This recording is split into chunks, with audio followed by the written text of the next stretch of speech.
Sud Radio Regard de Femme, Michel Vianès. Bonjour Michel. Bonjour Jean-Marie. Présidente de l'organisation non gouvernementale Regard de Femme. Regard de Femme, tiens, justement, on va parler du regard des Français. Le regard des Français sur le féminisme. Vous avez décidé de revenir sur une enquête réalisée par l'IFOP Fiducial pour Sud Radio et Politique. Le regard des Français sur le féminisme et le procès épouvantable des viols de Mazan. Oui, c'est une étude extrêmement intéressante parce que les chiffres sont non seulement ventilés par sexe, âge et profession, mais également par appartenance politique et au point de vue géographique, donc les régions, les catégories d'agglomération. Alors, je voudrais m'arrêter dans cette émission aujourd'hui sur la première partie de l'étude, celle qui est référencée féminisme.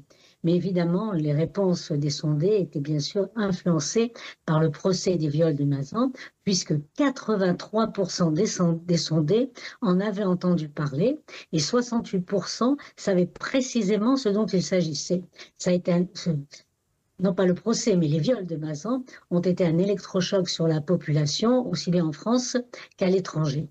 Effectivement, aussi bien en France qu'à l'étranger. Quelle est la question qui vous a le plus intéressé ?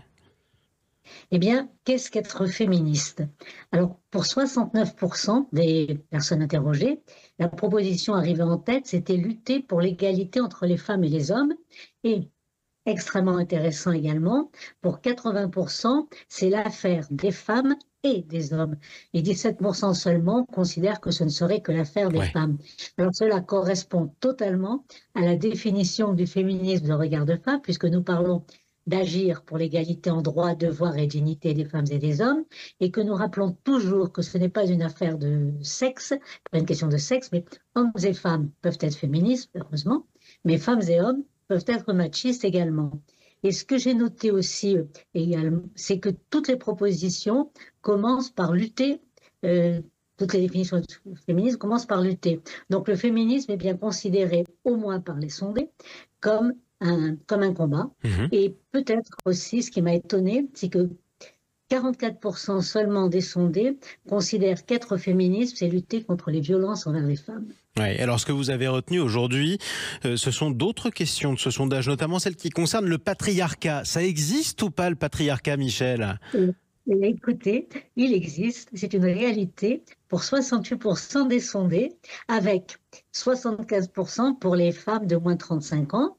Et surtout parmi les Français, donc 71% pensent qu'il est plus facile d'être un homme qu'une femme dans la société française actuelle. Surtout, alors aussi on a la différence avec les moins de 35 ans, c'est 80% pour les femmes et 75% pour les hommes. Et puis, alors ça je pense que ça dépend vraiment du procès des viols de Mazan.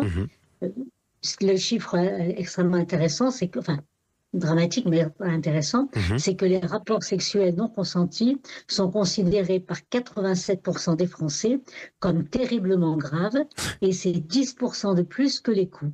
Donc, on voit que les violences envers les femmes, elles concernent, je dirais, quelque chose de beaucoup plus vaste. Et justement, cette soumission, la soumission chimique, c'est on reste sur le pouvoir par les hommes. S'ils l'ont plus géré dans la société, parce qu'on considère quand même que les femmes sont des sujets de droit et qu'elles ont le même droit que les hommes, là, eh bien, on va les soumettre et on va les soumettre par la chimie. Et c'est ça qui est extrêmement intéressant dans ce sondage, qui rendrait d'ailleurs assez optimiste par rapport au combat que nous menons. Oui, alors après, on peut regarder le verre en partie vide. Après tout, ça veut dire qu'il y a plus de 10% des Français qui considèrent les rapports non consentis comme pas si particulièrement graves. Et il y en a près de 20%, 1 sur 5, qui considèrent que les coups sont pas si graves que ça. Bon, oui. Non, mais voilà, ça, je suis tout à fait d'accord avec vous. Mais c'est vrai que par rapport à ce sondage, il a ce côté très très précis qui nous permet de voir vraiment les différences avec les âges, et toutes les générations, comment cela se passe, et ça nous permet de lutter peut-être plus efficacement. En toute logique. Merci beaucoup Michel Vianès pour cette lueur d'optimisme pour une fois. Je rappelle que vous êtes la présidente de l'organisation non gouvernementale Regard de Femme. À bientôt. À bientôt.